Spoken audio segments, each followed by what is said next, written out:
So, a pro Call of Duty player just made headlines for dumping his famous hot girlfriend so he could play more Call of Duty, setting gamers back 20 years and infuriating us all in the process.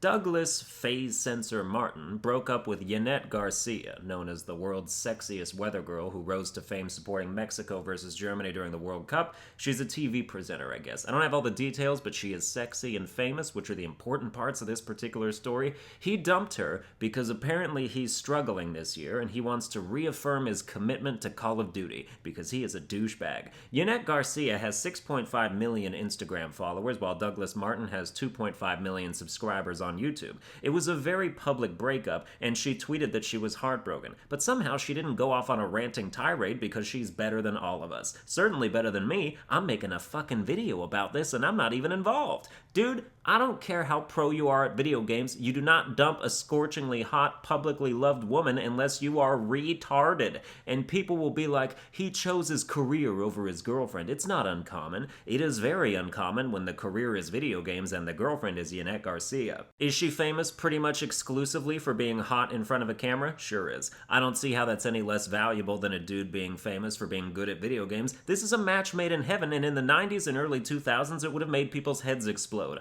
What does he do for a living? And how hot is she?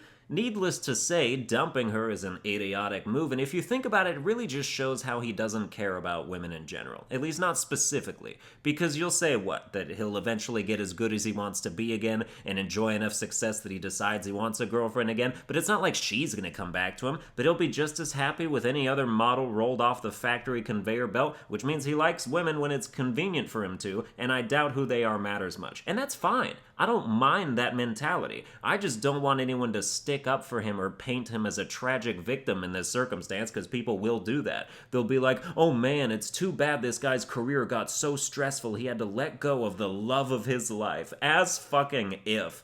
Of course he has fans like that, though, that will try to spin anything that way. They're in his chat like, keep your head up, man. Like he's the one who got dumped. That's like a support group rallying around CEOs like, man, I feel bad for you that you had to lay off so many workers so you can increase your bonus. Really sucks that you had to do that. Or going up to someone who murdered his wife like, I'm sorry for your loss. You did it. I can't stand this dude. It's also very bad PR for gamers in general because this is a story that is circulating far outside games media, and it's the kind of thing that would make anyone unfamiliar with video games scoff in disbelief and disgust, because it's also making gamers scoff in disbelief and disgust. This gives us a bad name. It's like the dudes who dump real women for Japanese body pillows and sex dolls, only you're just playing more Call of Duty instead. Pro gamers on average retire around age 26. Douglas Martin is 23. If he's already having bad years, I don't know what makes him think he's gonna climb back on top and ride any degree of success as a result. That's like a 40-year-old leaving his wife so he can focus on being in the NFL. You're done, bro. Retirement is right around the corner. This guy is a corpse trying to focus on life. I understand that people might expect sympathy from me. After all, I am also a person who makes a career out of video games, but if I had a girlfriend who was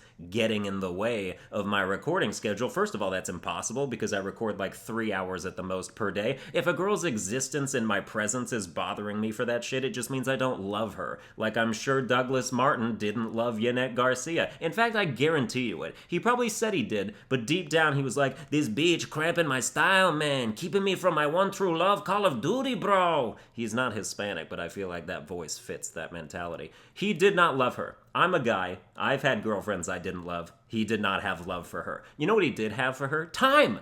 I do not buy this I don't have time for a girlfriend bullshit he's quoted as saying. You can play video games 12 hours a fucking day and still have time for a girlfriend. If you're traveling around to tournaments, you can bring her with you, or if she can't come, just act like you don't have a girlfriend when you're out on the road. When she isn't there with you, she's irrelevant to your gaming situation. She doesn't affect it in the slightest. I don't have time for my girlfriend. When she's nowhere near you anyway, you don't need to have time for something you're not doing. Just be busy when you're busy. She was clearly fine with your situation if this breakup blindsided her and left her heartbroken. If she was relieved, I'd say good decision, though in that situation, she should have been the one to dump your ass. This whole thing aggravates me because I believe this dude is blaming his girlfriend for why he's been having a bad year, rather than taking responsibility himself, and I find that absolutely unacceptable. I'd be winning more tournaments if my damn girlfriend wasn't distracting me all the time. How can anyone get behind and defend a whiny, childish perspective like that? This dude is a year younger than me, so I'm gonna put my hand on his shoulder and say,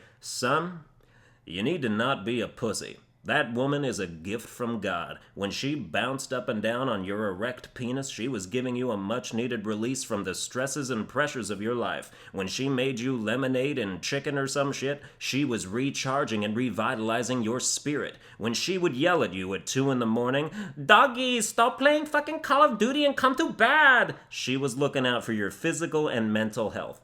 Boy, you fucked up. Well, that's going to do it for this episode. I hope you enjoyed it. If you did, you can like, share, and subscribe, and I'll see you guys next time.